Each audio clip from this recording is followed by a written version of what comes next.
Stealth in Assassin's Creed has evolved over the last decade. From Arno's silent Phantom Blade and Syndicate's kidnap mechanic, we went to basic crouch and silent takedowns of open worlds when the RPG creeds took over. Sure, there are some nuances with regards to the stealth abilities that Eivor and Cassandra can learn as you level them up, but at its core, stealth in Assassin's Creed simply became the simple crouch to hide and press X when close to enemies to win. This was both the result of Ubisoft's disregard of stealth gameplay and boring open-world design. And so as a stealth enthusiast, I decided to look back to the roots of Assassin's Creed, to experience again how stealth was originally envisioned when the series began.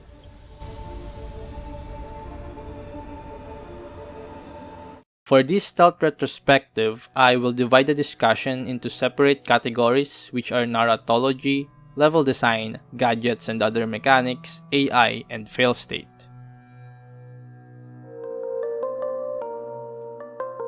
So let's begin with narratology. Now please note that I'm using this term liberally.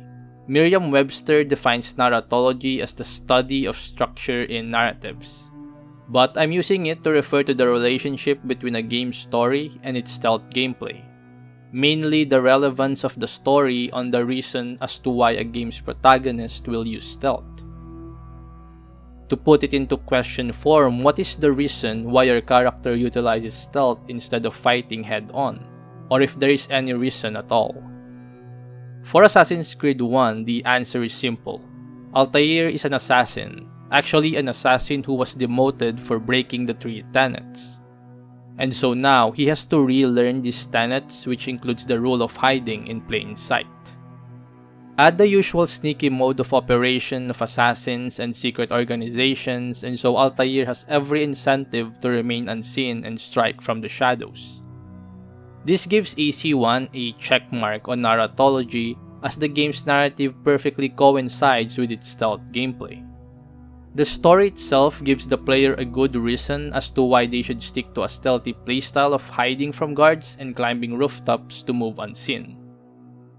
For more clearer context, Odyssey is an example of an AC game with a bad narrative for stealth, simply because Cassandra or Alexios is a demigod mercenary who gains fame throughout the story.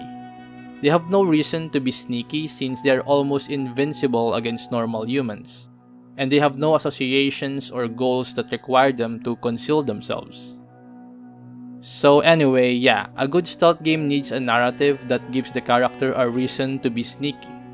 If this is not present, well, that's just bad game design.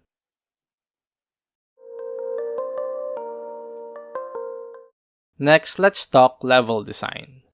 For this, I'll mainly talk about how good the mission levels or areas in Assassin's Creed 1 are for stealth gameplay.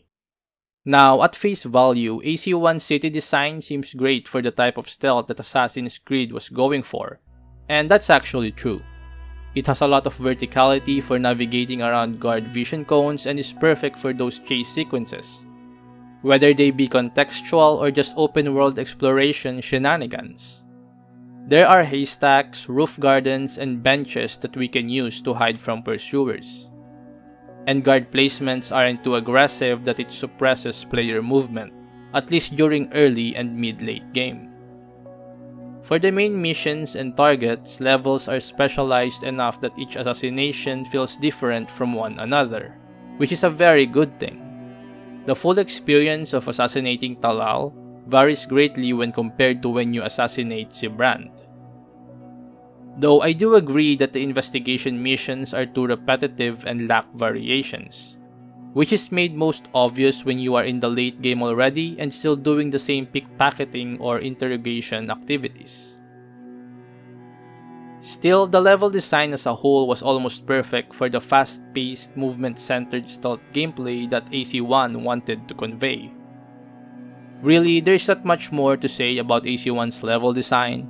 I think leaving it with the description of functional and expressive, though repetitive, is spot on.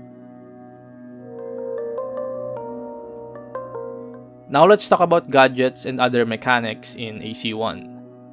By gadgets and other mechanics, I am referring to the tools and abilities that Altair has that would help in remaining unseen and dealing with enemies silently. In AC1, these gadgets are composed of the Hidden Blade, Throwing Knives, Blend Ability, Haystacks, Roof Gardens, Benches, and Movement or Parkour. The Hidden Blade and Throwing Knives are tools for silently dispatching enemies. Altair can use the Hidden Blade to assassinate any enemy close to him, while the Throwing Knives allow him to kill from a distance.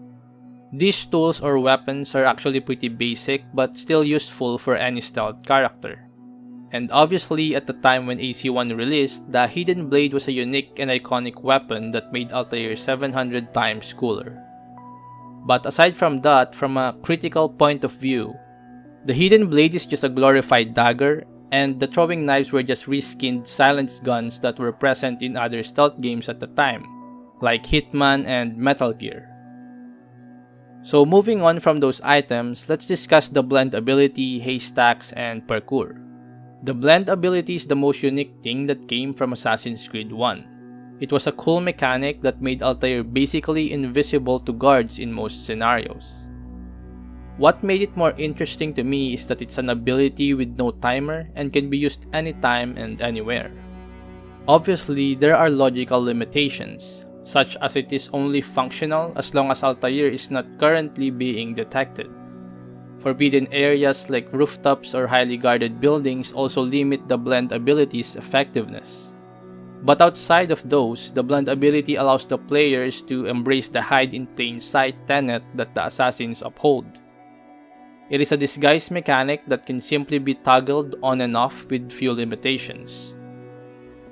However, when the Blend ability fails, be it due to forced events or just a player mistake, that is when Haystacks, Roof Gardens, and Benches along with the movement system come into play.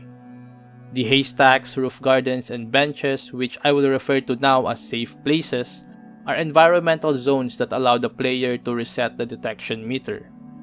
Basically, once Altair is spotted, the main way to fully escape and reset detection status is by hiding in the safe places.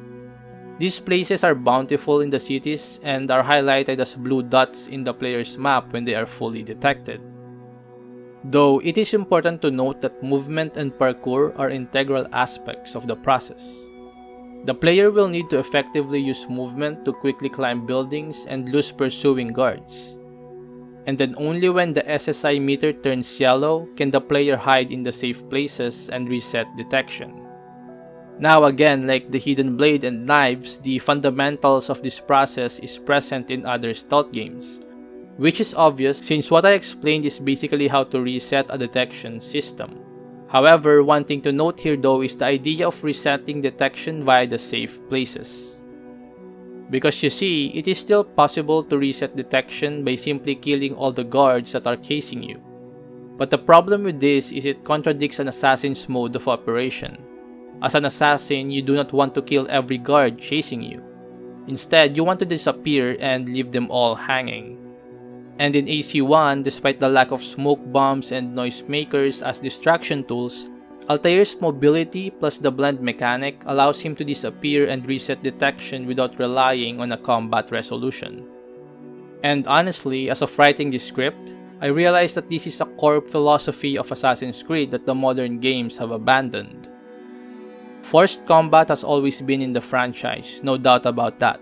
But AC1 wanted to highlight chases and escaping guards through its unique movement system, and I hope we get to play another game that does this soon. Next, let's talk about AC1's AI. Enemy AI in AC1 is pretty basic, but that's mainly because it was released in 2007. Enemies will either follow a patrol route or simply rotate on their spot. To make an enemy move away from their position, Altair can either use a dead body or make them suspicious of him until they start moving towards him. Now you could say that back in 2007 this was fine. However, one can argue that this was very bad. Mainly because the original Thief games already showed that enemy AI can do so much more. They can notice open doors and other environmental changes, hear footsteps, and react to light.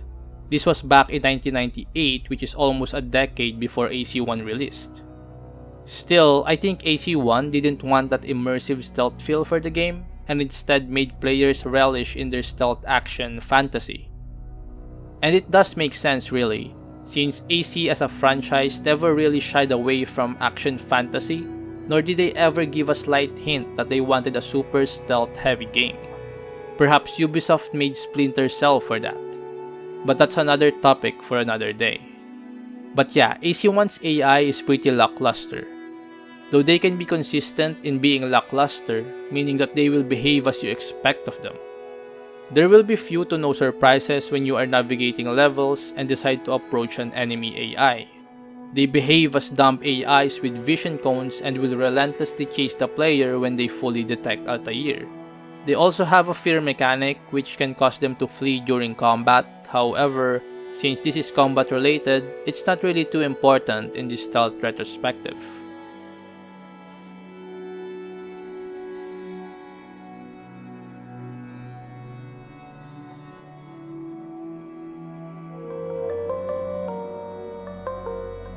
Lastly, I wanted to talk about stealth failstate. When saying stealth failstate, I am mainly referring to the state when you get detected in a stealth game. What happens when you get detected?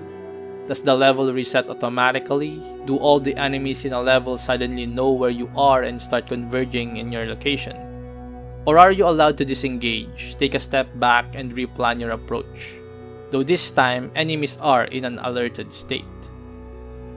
Well, in AC-1, the stealth failstate actually flips the game and changes how you'll approach the assassination.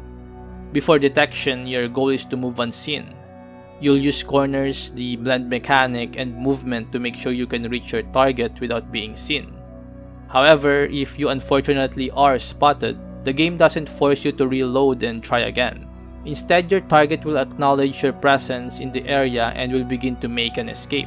This changes the game from being a sneaky assassination game to a movement-based chase assassination game, where you have to navigate through crowds and buildings until you catch up to your target and ultimately assassinate them. And to be honest, this is pretty good. The stealth failstate doesn't punish you with a reload screen, but instead forces you to change the way you play. Accepting the stealth failstate means you are okay to move from playing a stealth game into playing a movement-based action game. Overall, AC-1 stealth gameplay is pretty decent for what it was during 2007.